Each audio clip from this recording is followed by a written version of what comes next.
and welcome to Sports This Morning. I'm Cecilia Amogbe. I am Taya Salam. It's great to have you join us again. All right, this is what the show looks like. We're starting off as the D-Day, a big day for the Golden Eaglets of Nigeria, the final showdown of the WAFU B tournament in Lomé. They'll be taking on familiar foes, Côte d'Ivoire. And of course, today we'll see who will be the champions of WAFU B tournament. Exactly. These two teams know each other very well because they met in the very first game of this group, which ended 1-0 in favor of the Baby Elephants. So it's more like a revenge for the Eaglets. Revenge mission tonight. All right, also on the program, Nigeria Professional Football League review of all the games that went down on Sunday, and of course the game for today. But then Rivers United stayed top. They bounced back from losing their unbeaten run to win 3-1 against Heartland, and of course this team are just the one to beat. Yeah, I mean they're looking great, Cecilia. Yeah, but it's still early doors. And there's still a lot of points. But when you're on top, you're looking at the others down. Trust me, it's a perfect place to be. This is the perfect place to be. This is how you start a league. You might end up having a wobble somewhere in the middle, but you started well. And if you have a wobble in the middle, then you try and finish strong as well. So Rivers United, I must say, looking the part at the moment. Also on the show, in England, title race between Manchester United and Liverpool ended in a stalemate at Anfield. I have to say, it was largely uneventful and not the most exciting of games. But it is what it is. Goalless between United and Liverpool. Yeah, stalemate it was. We expected lots of goals. But if you check Liverpool, when was the last time they scored a goal? They're three consecutive games now. They haven't scored. And the last time they've done this, when was the last time they went 3 consecutively? No goal. 2005 or something? I can't remember that. 3 games, no goal. So I'm not surprised for Liverpool. But for Manchester United, I'm surprised about that because they missed an opportunity to actually open a kind of a lead over Liverpool. But right now, they're just looking at, they're 2 points clear of Manchester City. Manchester City got how many games in hand? So they're not really sitting pretty at the top of the table. Well, we'll start with the NBA this morning, not with the English Premier League. We'll go back to that much later. Definitely, Cecilia. Let's start off with the games that were played yesterday and this morning. With the results, first of all, a very, very strange one between the New York Knicks and the Boston Celtics. Yeah, that's the correct score. It was 105 in favor of New York over Boston. 30 points. I mean, how does that happen? Boston Celtics, when was the last time they played a game? That's another thing. I mean, the games have been postponed, yes, because of COVID, so no health and safety protocol and all that. So is that enough reason? Maybe that's the reason they were like properly beaten. 30 points. This is a blowout. To me, beat down. Stunning upsets. Julius Randle, 20 points and 12 rebounds. He's always been consistent. Exactly. It's had a great start to the year for New York. Of course, shout out to RJ Barrett as well. 19 points and 11 rebounds on the night to help the New York Knicks end their 5-game losing streak. So let's see if they can build on that going forward. Elsewhere was the Bulls 117 to 101 over the Dallas Mavericks. Yeah, look at Doncic. Look at Doncic. His 29th career triple-double. Triple-doubles now past MJ on the list. That's a remarkable achievement. It's now 15th in all-time list. At his very young career. It's very young. But 36, 16, and 15 on the night. They couldn't get a win, though. So, yeah. And it's the 4th time he's actually putting up that 35-plus points, 15-plus rebounds, 15-plus assist game in the NBA history. I mean, you're doing that, and at the end of the day, you're not getting some good results. Okay. Yeah. Let's go on to the Cavs and the Wizards. Of course, it's postponed for obvious reasons, COVID-related. Utah Jazz defeated the Denver Nuggets 109 to 105. It was reserved. Jordan Clarkson helping the Jazz win their 5th straight game in that win over the Denver Nuggets. The Pelicans and the Sacramento Kings were involved in a very exciting game that went down to the wire. By the end of it all, it was Pelicans prevailing 128 to 123.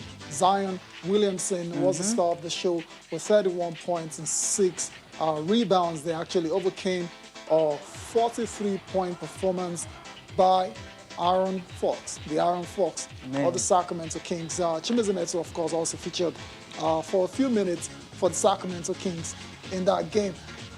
The Pacers and the Clippers, straightforward win for LA.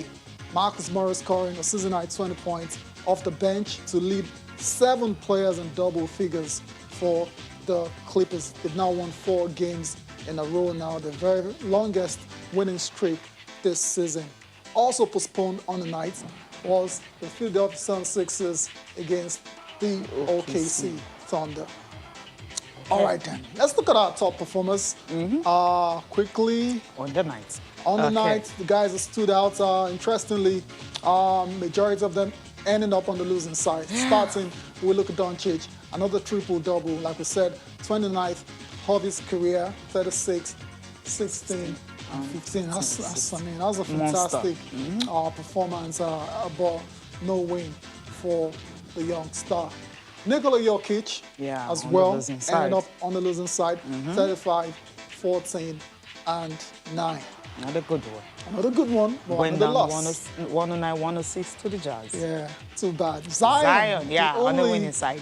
The only winner on the night, night for the Pelicans, 31-6. It was perfect all round. And so, it was one of the best performances I've seen from Zion this season. Of course, it's a very young Pelicans side, so they're taking a while to actually find their feet. And last but not the least is De'Aaron Fox. Like I said, monster scoring night for this young man for Sacramento. 43, 4, and 13 assists. Career high. Wasn't enough. The Kings were toppled by the Pelicans.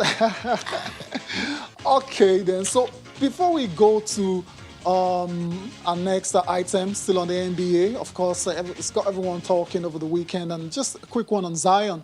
Yeah, I mean, he got a good performance and all that. 31 points, 13 of 15 shooting from the field. So that's a good performance for him. Yeah, a good performance indeed. And like I said, it's one of his better performances this year. And I'm hoping it kicks on from this. And that's quite a few things to say on how they won this game. Zion Williamson, if we have him, let's take him now. If not, we'll get on with the show.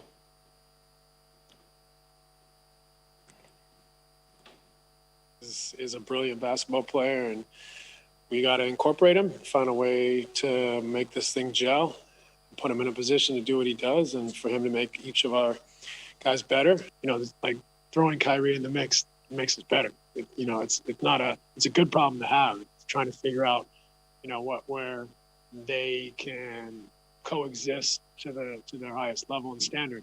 So I think it takes time. I think it's going to be an adjustment for everyone, but it's an incredible problem to have and something that I think we'll relish. I think Kevin's the most adaptable because of his. All right, you just heard Steve Nash talking about KD, of course, Kyrie Irving, and also James Harden. That's the fallout of what James Harden did in his debut. I mean, on Friday night and all that. I mean, this guy put up some. 30-point triple-double. Yeah. And at the end of the day, everyone was like, okay, where was he, when he was at Houston Rockets? Because let's not go back to that. You're just leaving a team. I mean, no training or anything, and moving into another new team. I mean, setting that record and all, dropping 30 triple-double in his debut with the Brooklyn Nets. Let's not go back to that. We know why he wanted out of Houston, and that's why he's now playing with good players because he actually made reference to that. Yeah, through his players, his teammates under the boss, Houston, he just wanted to move, and that's why he's behaved the way he's behaved. I'm not condoning it at all. It's a bit unprofessional, but he's got this move now, and he's looking very good. I must say, the first player in NBA history to record a 30-point triple-double on his debut with a new team. So after the game, in the same game, Kevin Durant had a game-high 42 points. It's scary, right? Incredible offensive power from this Brooklyn Nets side. And after the game, they asked Steve Nash how he intends to incorporate Kyrie, all of them, KD, and Harden in the same team and try to win. And this is what he had to say. Brilliant basketball player, and we got to incorporate him, find a way to make this thing gel, put him in a position to do what he does, and for him to make each of our guys better. Like throwing Kyrie in the mix makes us better. It's a good problem to have. It's trying to figure out, where they can coexist to their highest level and standard. So I think it takes time. I think it's going to be an adjustment for everyone, but it's an incredible problem to have and something that I think we'll relish. I think Kevin's the most adaptable because of his versatility. He can pretty much play anywhere on the floor. He can play without the ball. He can play with the ball. He can play in the post, elbow, nail, out handling. So, I think for Kevin, it's the easiest transition, and that he's quite happy to move around and play different roles. So, and he also has that Golden State experience. So, having to play with other great players and that ability to share for the betterment of the group. So we'll lean on Kevin for that. He's been through it, and he, handled it with incredible success. All right, there's Steve Nash talking about those players. Good headache to actually have. I mean, you're worrying, but then they're all good worries because, you have 3 superstars in your team. And when you have that, obviously, the least they expect of you is to get into the playoffs. And, of course, the most at the end of the day will be just to get a ring in your rookie season as a coach. How is that possible? It's win or bust for the Brooklyn Nets. They've traded pretty much the future for... Since 2028. They've traded the future, bottom line. And for James Harden. So they need to get to the Eastern Conference Finals at the very least and try to win a championship. And like you said, it's a very good headache to have, managing, coaching players like KD, Harden, and Kyrie. And it said something very interesting at the end there. It's talked about KD's versatility, how KD can play multiple positions very effectively, unlike Harden and Kyrie who need the ball, very ball high usage, KD is proven that he can actually play without the ball. With superstars, I mean, exactly. He's done with the Golden State Warriors. Exactly, where Steph controlled much of the offense, and it was very successful. So that's, for this marriage or partnership or whatever you want to call it to work, a lot depends on KD. No, a lot depends on James Harden, because I think KD is not a problem. There you go. That's where I'm coming to. A lot depends on KD. Okay, his leadership qualities. There you go. He's got to lead these guys. He's older than them, albeit not a lot of age difference. It's not much difference. He's older than he's been in the league. Harden is 31. He's been in the league, before.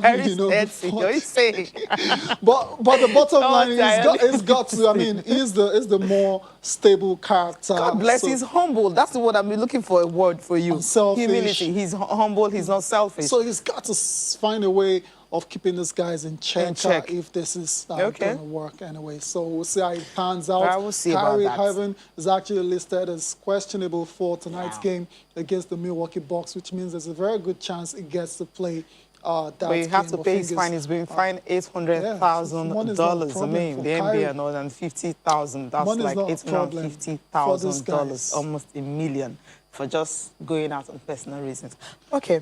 Let's get on with the show. Let's leave the NBA and talk about tennis. The Australian Open, well, it's starting very soon. And, of course, 14-day quarantine. And the Victorian Premier, he's talking about there will be no special treatment for all the players. No special treatment. I mean, it was reported that Novak Djokovic will ask to be moved to a private housing, but then he said, no, everyone just be treated the same. Don't matter. Because you won #1 or you've won this tournament more than any other players around, does not necessarily mean you will be treated specially. So Djokovic, stay where you've been put. 14 days quarantine. Straightforward. These guys knew the rules, before coming to Melbourne. And there's been issues as well to players having to self-quarantine for 2 weeks after positive tests, were discovered on landing in Melbourne, even though they tested negative before boarding the flights. Where did it come from? It's a crazy situation. The virus is so, I don't know what word to use now. It's very contagious. It is. Sometimes it's a bit, you struggle to understand how this positive tests have come about. But that's the story. If you get on the plane and you get in Melbourne and there's positive tests on that plane, then you will have to quarantine for 2 weeks. And some of the players feel it's not good because ideal. that means it's not ideal. They can't come out and practice and they can't do anything. You just stay in your hotel room. It takes away from their preparation time and all of that. But it is what it is. It's safety. And that's the agreements, and those are the rules laid down by the Victorian Premier. Let's take a listen to him now. All four are associated with the tennis, and they're all tucked away safely in hotel quarantine. And I know there's been a bit of chatter from a number of players about the rules. Well, the rules apply to them as they apply to everybody else, and they were all briefed on that before they came, and that was a condition on which they came. So there's no special treatment here. People are being treated because a virus doesn't treat you specially, so neither do we. There's still plenty of time for the 2 weeks. Plenty of time for 2 weeks of quarantine and a buffer that's built in before the 8th of February when the tournament starts. We'll just have to be guided by the test results that come back. People are free to provide lists of demands, but the answer is no. And that was very clearly laid out beforehand. So the notion that there's been any change, the notion that people weren't briefed, I think that argument really has no integrity whatsoever. All right, there, yeah. Andrews, Daniel Andrews, talking about the whole issues concerning the Australian Grand Prix, which is starting February 8th. I mean, 3 weeks delayed because players will have to quarantine for 14 days. And that, I mean, it's just a whole lot anyway. The first Grand Slam of the year, you're already having issues like this. Man. No, I wouldn't. I mean, come on, these are issues that are expected. We knew it was going to be this way, right? Because of COVID. COVID is not gone anywhere, and these guys are doing whatever it takes to make sure that their country remains, safe. Public health and safety, it's paramount. And so these athletes, these players know what was an offer before coming. 70 players will have to isolate, and the ones that have landed already will have to isolate for 14 days, meaning they cannot train, and it's ever so close down to the competition starting on February the 8th. But it is one of those things, and these are the crazy times we're living in now. The players will just have to find a way to get on with it. So that's it for the Australian Open for now. Of course, many more days to do a proper build-up to the first Grand Slam of the year. Absolutely. Now let's shift our focus to the Women's League. I mean, when it all started, all of us were excited and happy. But right now, the league has been suspended for 1 month simply because clubs refused to really comply with most of the agreements that they had before the season even started. Let's take a look at this report. After that, our guest will be joining us on the program. The Nigeria Women's Football League Premiership started with fanfare. The girls rolling in, players, coaches, all excited with the commencement of the league in the midst of the COVID-19 pandemic.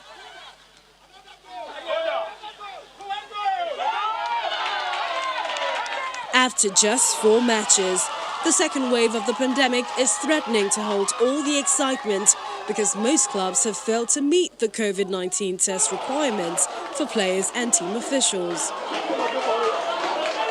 We need to see a document that has told you that you've tested these players, your officials have been tested, and that this is the result. And this result can be verified, giving us the details of where these results were carried out, and so that we can also do our further tests.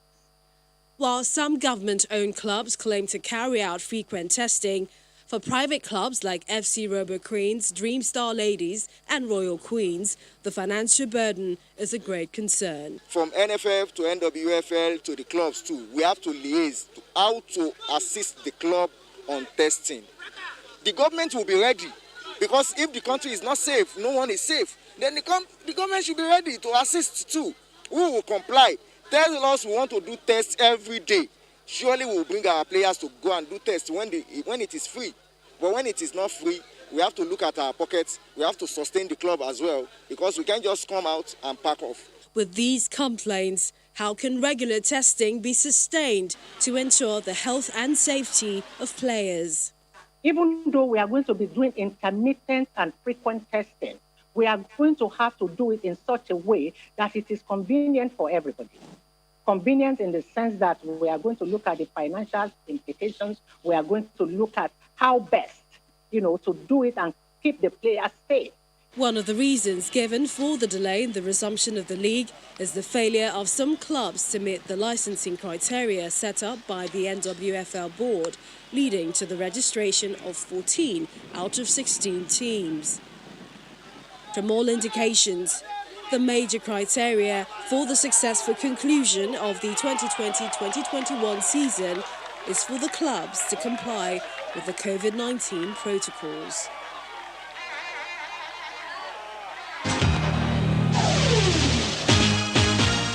Welcome back. Rotimi Akindele is right here with us. Rotimi, good morning. It's good to have you. Good morning, guys. How are you doing?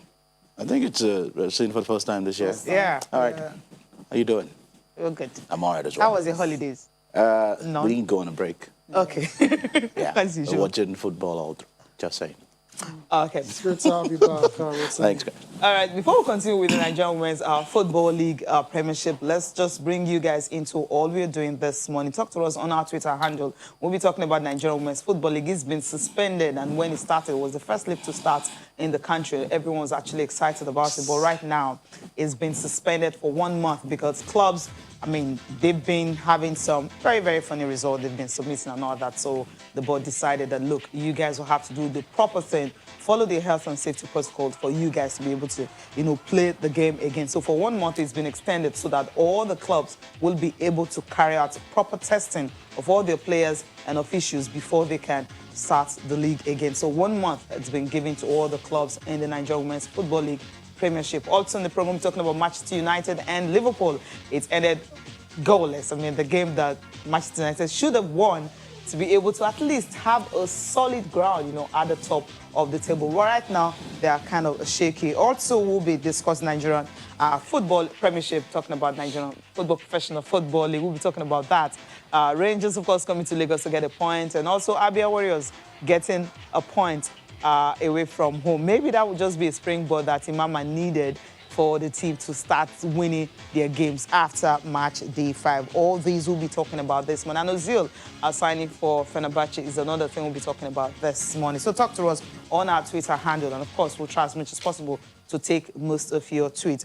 Rotimi, the Women's League, when it all started, we're happy and all that. The protocol they put in place, all players were tested and the league started, and now testing has stopped for some clubs while some continue.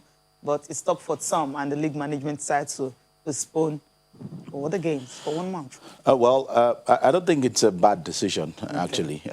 We know what the economic situation is with the country itself, especially you have more private teams in the Women's League. So we know how that can be, carrying out regular testing almost every week.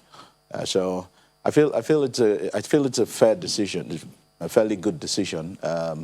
Let's see how we can have a safe, or create that safe haven where everybody can play.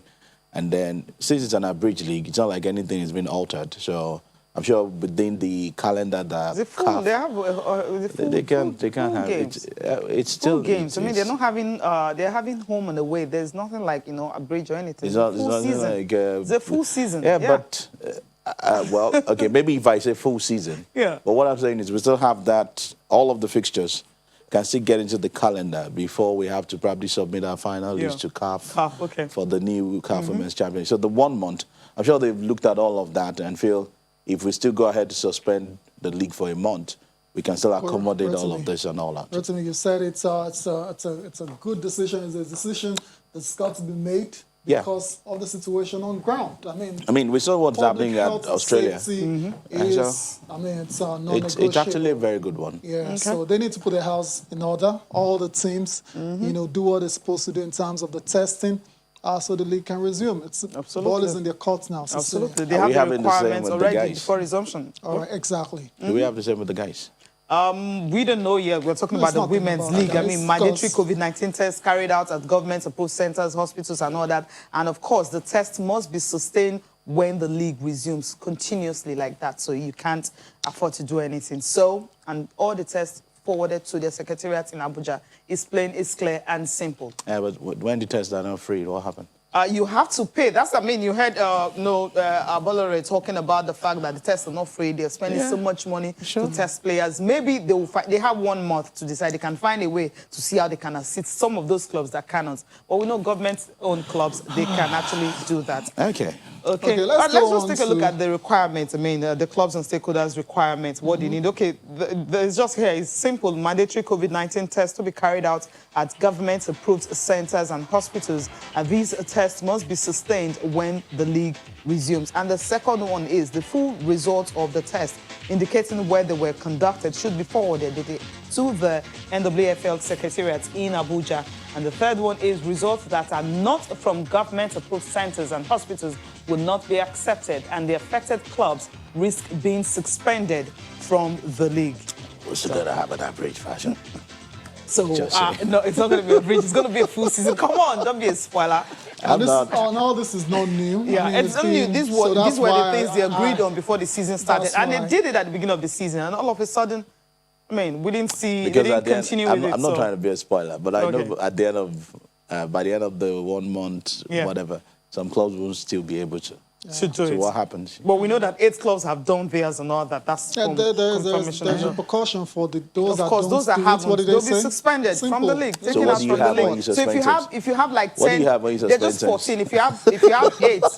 Okay. All right, let's leave the women's league because we know that. Just say it, sorry. Yeah, we can continue with this discussion for a long time. I know where you're going to. So let's switch over and go to Nigeria Professional Football League, where he's asking me some questions that I cannot answer right now. No, you can't answer it because games went down yesterday, match day 5. Did you hear what he said? Is it going to happen to the men's league? No. As it is, no, because games went down yesterday, match day 5. You didn't get what he was saying, right? That's what he was saying. We'll leave it at that. What else are you saying, Rotimi? No. You want me to take the floor? Yeah, please. Okay, so we saw the suspension from the women's league due to public health, safety and all. Are we applying the same to the guys? That's what I'm saying. The 20 teams playing in the league, bringing out results every week. Yeah, I mean, because there's no spotlight yet, or probably no one is talking about it. If they're not doing what they're supposed to do, I don't think the games will be going ahead. And that's why we have match day 5, our results of the NPFL. Let's take a look let's talk about the results. The games, yes. Okay, we saw results earlier. Please can we go back to the results? Thank you very much, Director. Eimba and Kano Pillars ended 2-1. Eimba had to bounce back from losing to Hatla 2-0 to beat Kano Pillars 2-0. Plateau United and Damowa Plateau teams, I mean, they've been good. I mean, that's why it's good to just the second win. Reduce salaries and all that. And then you start getting results. Nasru United, these guys are still unbeaten, right? 3 wins and 2 draws, right? On the league. So they 1-0 over Katsina. And Rivers United against Heartland 3-1. So Heartland couldn't just continue that form against Eimba because Rivers were wounded and they were angry and they defeated them 3-1. Jigawa Golden Stars. What happened to all the goals they scored against Abia Warriors that put Imama job on the line? They couldn't get one against Kwara United, ended goalless. And MFM and Rangers, that ended 1-0. Lobby Stars and Dakar, it was 2-1 in favor of Lobby Stars. Sunshine and Warrior Sunshine at the nick of the regulation time. That's when they were able to get that result. Yeah, 90 minutes winner from Sadiq Yusuf, giving Sunshine Stars all 3 points in that game. And this one, a lot of attention on Abia Warriors versus Ifeanyi Uba because of the ultimatum that was given to Coach Imama Mapakabo. And they started well once again, scoring first. But they could not hold on to all 3 points. And the guy who scored the goal was given a red card. Okay. So just quick one on that one before we come to Lagos and talk about Rangers. Ultimatum. So how do you do this ultimatum? Well, it started well. It started well. First point of the season. Okay. Pretty good for Imama and those guys. Yes, they couldn't hold on for 3 points. They were playing away from home. I feel it's not bad. If you look at the next 2 games, I think MFM is in between. MFM is there. So you probably fancy, okay, let's see how this pans out. Maybe another 3 points from one of the 2 or 4 points from one of the 2 could actually save his job. Yeah, but it started well, at least getting a point So on the road. So if you had lost I don't think this it's game, bad. If you had lost, what would have happened? it would have put him under more pressure. Okay. Because you won't, out of the remaining 6 points, I don't think 3 would be enough. Okay, so this ultimatum, this is how it works. After 3 games, then they reassess and now Exactly. decide. Okay. Exactly. So if you can pick, say, 5 out of 9, out of a possible 9, or 6 out of a possible 9, that gives you a good start by the time the assessment is being done. Okay, Okay. fantastic. So it started well. Okay, that's a good one. So, Christian, the guy who gave them, okay, Samuel Christian. Okay, let's talk about the Rangers and the MFM right here in Lagos. And of course, MFM needed to win that game. They went away from home and pick up a point. We're thinking once they get to, because the coach was happy that his tactics against Dakar paid off. But against Rangers, he used 4 strikers, but then it didn't pay off. I mean, a draw wasn't a good result for MFM, but a good result for Rangers. You can't travel all the way to Uyo and take, I'm sure they went by road. Come back to Lagos. That's the first goal there scored for Rangers. You can't get the same thing. It's not going to be easy. So I feel even getting a draw is good for the Lagos-based side. Rangers are a very good side, no doubt.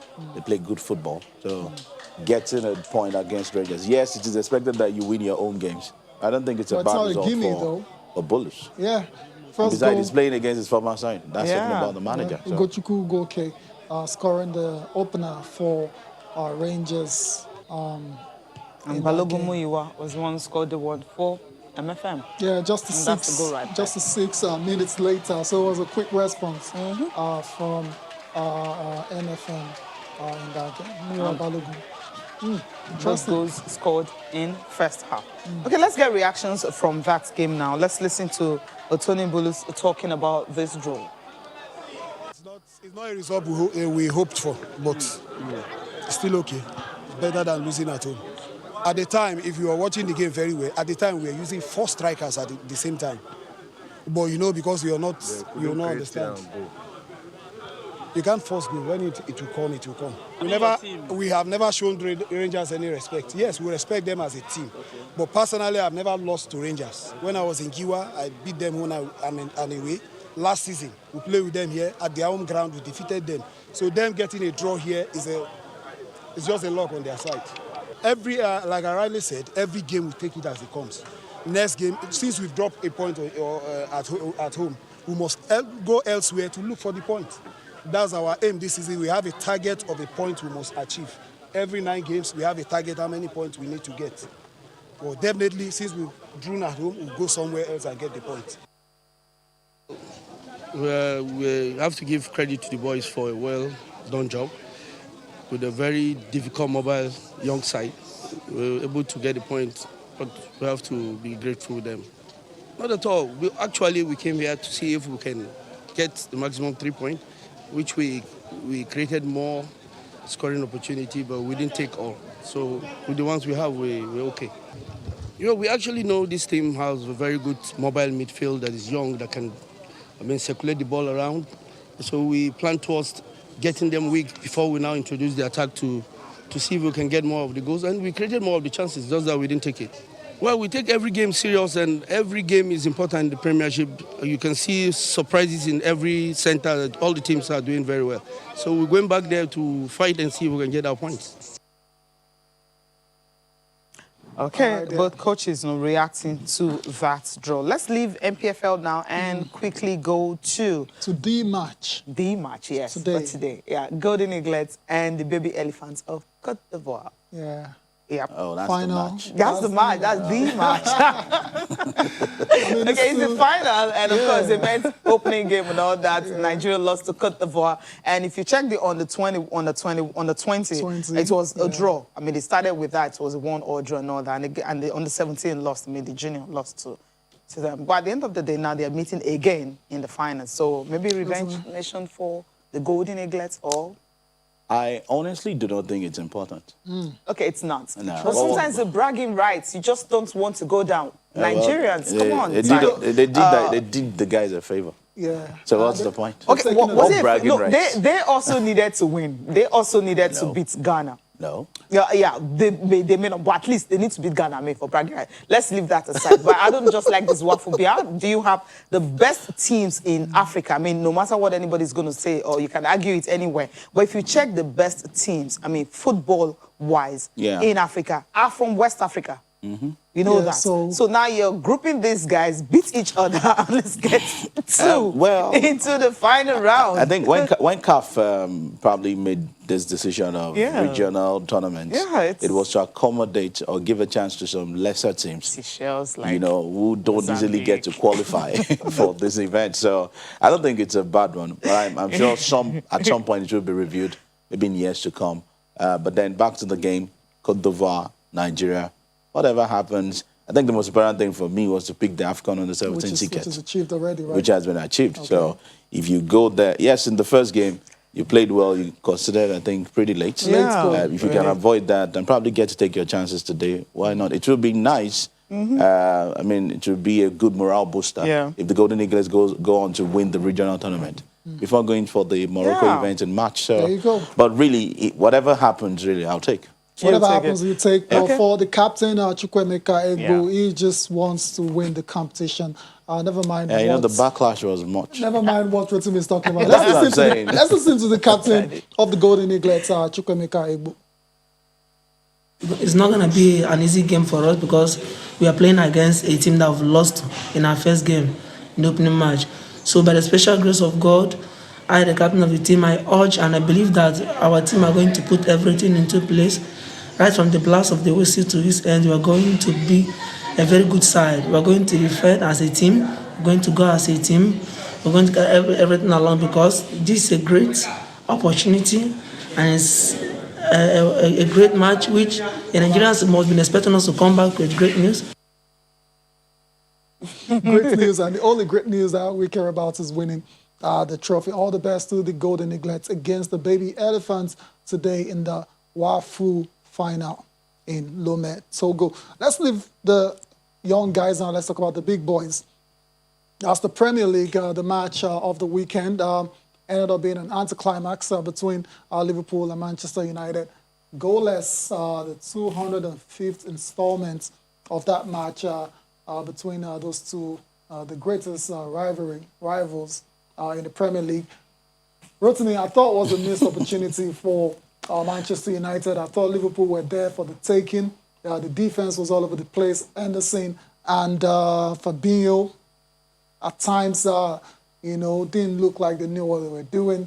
And United just failed to capitalize. The two best chances in the game went to United, and they could have, won that game. Well, instead, they're settling for a point, even though it keeps them on top of the table. And that's what happens when you have the sort of manager who probably who probably isn't very adventurous or who doesn't like to take risk. He was going to Liverpool, he was going to Anfield, and you could see from the start and the setup, I wanted to be pragmatic, just wanted to play very deep. And in the first 20-30 minutes, United were so deep that Liverpool, despite the fact that they don't even have maybe one or two solid central defense. They had none. They had none on the day, and were keeping a very. I mean, the eye line was strange for me because United had 8 offside calls against them. That's showing that Liverpool were just playing a high line sort of game, keeping a very high line, and then you had a manager who couldn't take advantage of it. I mean, the idea was go to Anfield, let's avoid the defeat. And that was what we saw. Yeah, so, let's avoid the defeat. Whether they created the best 2 chances of the game and they should have gone on to win, it doesn't matter. The all-round approach, I mean, going into the game says it all. And that was the result they wanted. Okay, and they got it. Okay, right now they are shaky at the top of the table, right? It's not, is it shaky? Okay. It's a 3-point gap. It was going to be there. Is it 3 or 2 now? It's 3. So even if between United and Liverpool. I'm talking about City are coming. City have game in hand. City have 2 points. If you had gone to 6 points, if United had opened a 6-point gap, City would still come knocking. Okay, so but at least you'll be a little bit comfortable, right? You can't. So you have one chaser. We need to go on a break, and when we come back, we'll listen to Ole Gunnar Solskjaer. His thoughts on the game.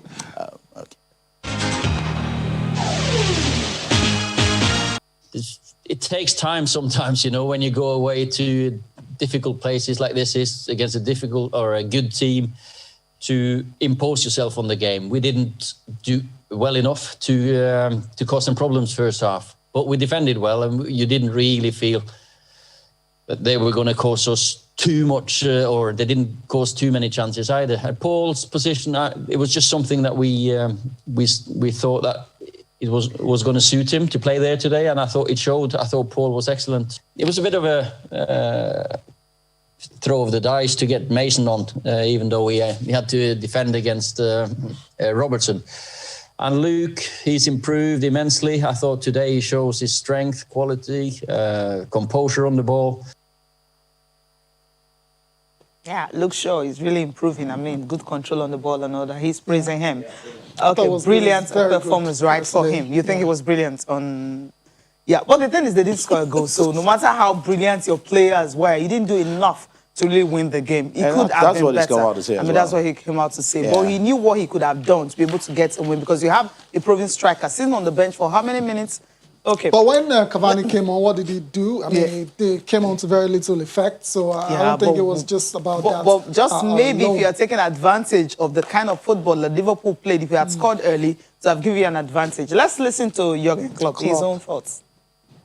I saw my team playing tonight, and I saw a team, a really good football team with a clear idea, with super passes, great counter press, great desire to score, and we didn't score. So we will create chances and we will score. But I know now we face Burnley on Thursday. They are not famous for conceding an awful lot of goals. It's important that we have points and that we are around this group. We spoke now to Paul about the fight for the Champions League. So that's the most important thing, and for that you need points. And we have them. We are in the middle of a bunch of group of teams which fight for this spot, and that's what we have to do. Oh, okay, Tyre's talking about all the fast players United have, and they didn't take the opportunity to beat Liverpool. Okay, well, you're not the coach here, so they were fast. They were not furious, right? Fast and furious, and also precision. Not about the power, precision. I mean, when you listen to big strikers like Dimitar Berbatov and all that, they'll tell you it could be soft. But then that precision is how many chances did the forward players for Manchester United have in that game? We saw two great ones. Yeah, but they were not the forward players. They were not the forward, yeah, Bruno Fernandes. I'm talking of the guys that were supposed to... Those two guys, and that's why Martial was taken out and he went to say, and get out of speed. And of course, Cavani came on, and of course, I mean, chances created is actually important, and utilizing is also important. So when you have fast players and you cannot take advantage of Liverpool that doesn't have central defenders, then you know you can't beat any team, because City is breathing down on their neck, right? It's normal. It's normal. It's normal for City. Yeah, they're flying under the radar, doing their job quietly. They've sneaked up on the leaders now, and they're looking very good. If they beat Aston Villa, they're shooting right to the top. And once they're there, they sit pretty. I mean, that's Pep Guardiola that we're talking about. To knock him off the peg once he's there is difficult. All right, then. Before we look at the papers, let's talk about our guy, Mesut Ozil. Your guy? Yeah, our guy. I mean, how is he? He's a good boy. We like him on the show. Yeah, we love him on the show. So that's he's one of our favorites. Our guy. Our guy. Yeah. Oh, he's been on the show. Anyway, he's arrived in Turkey. Yeah. Ahead of the move to Fenerbahce. Yeah. And it's safe to say the nightmare is over for this, one of the greatest playmakers we've seen in the Premier League. And congratulations in order. He can look forward to playing football again, because he hasn't played for God knows how long now. Since March. That's a long time. It's his decision, footballer who's not injured. His what? How? It's his decision not to play. No, come on. No, it wasn't his decision not to play. He had a chance to leave last summer. The coach came out to say. He had the chance to leave last summer. But he thought he was going to make the Premier League but list. It was clear that it wasn't even going to be registered. Okay. It was so it's his decision. He had the chance to probably should have gone out on loan since last summer and all of that. But he wanted to. If you check, the money was being paid. So that's why. So he had to make a decision. Keep taking this money, or go somewhere where I can play football. But now it looks like everything is, who knows? He might just get a chance to still make the German squad to the Euros. Who knows?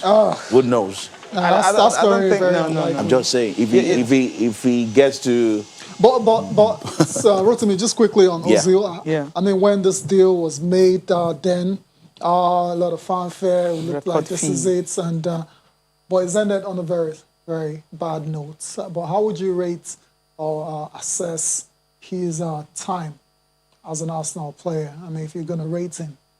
I think it did pretty well for Arsenal in the few years it played under different managers. Yeah, just starting with Wenger, Emery, even though exactly, yeah. and then whatever happened between the last man before Arteta came on. Yeah, that's Emery. Yeah, whatever happened. I think that's where the cracks. Yeah. And it happened because of what I think contract talks and all of that, even before playing time, and then the political story and all of that. Even though that's for football reasons. Yeah, they don't want to mention that. But we know. But we all knew why. So football. What are football reasons? He wasn't injured.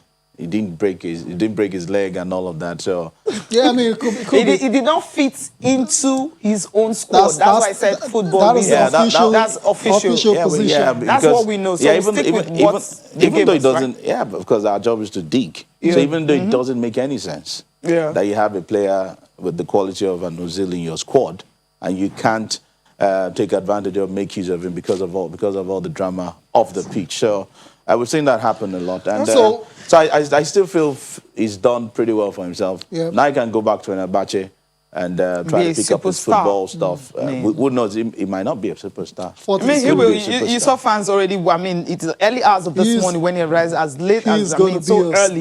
Yeah. I mean, they all were out carrying out the banner and all that. Hopefully, he can settle in quickly. Stayed. Yeah, I'm sure he will. I think he will. He's a fantastic player. Let's just take some tweets before. Signing. The record signing then for Arsenal. Noble Flyerman says Luke Shaw and Paul Pogba were outstanding. We created the 2 chances of the game. I was up for grabs, but we didn't believe enough as the fear of Anfield overwhelmed our boys. Better days ahead, United for life. Okay, the fear of Anfield. When Liverpool hasn't lost at Anfield for a long time, that's a 60, almost 70 games now. Okay, Manchester United had the opportunity to actually end that. And Idris Abiola says, I think putting the NWFL Premiership on hold is a step in the right direction, given the prevailing situation in the country as regards COVID-19 and the inability of the majority of the NWFL clubs to adhere to COVID-19 protocols. Okay, he's agreeing with all of us here in the studio. It's the best decision for the league. Now, let's take a look at the paper style. I'll start with Complete Sports here. And Complete Sports, you have Adeyemi, why I rejected Chelsea move, because there are too many youngsters that you may not even be able to play. You end up going on loan. On loan. After 10 years, maybe he'll definitely get sold. Lucas Piasson just got sold. #Hasco He made just 1 appearance, right? After how many years? It was the longest after Kenneth Murray was the second. Yeah. Can you imagine that? Yeah, just got sold. At least he played once. He played once. Murray never had it time. There you go. Okay. West Brom Hills, of course, headmaster Shemi Ajayi. I mean, fantastic player. Did you watch that game? It was all round. I mean, some like that is, okay, I started winning. But it's a derby. Could have gone anyway. But against Wolves, I think it's good. Shemi, if you've been following from Rotherham to West Brom in the Championship, you know it's very prolific. As a prolific defender, I guess, special of goals. So not a surprise for me at all. Okay, Okoye concedes 17 goals in 11 games. Why do you have to bring them together? They played against PSV over the weekend. And they played in the snow. Very terrible conditions. Terrible conditions. Do you understand? You don't even know what the defenders were doing and all that. So, but we need to leave this. So why do you have to now. say consider 17 in how many? Is it not a game by game basis? I'm not the one. I'm reading I'm just wondering the headline. They're probably trying to put everything together so that 5 goals in 1 game will look a bit small. Rotimi, thank you so much for coming on the program. Thank you. Appreciate your time, Rotimi. Thank you very much. Thank you for watching as well. Enjoy the rest of your day. I am Tayo Salah. I'm Cecilia Mogbe. Have a great day.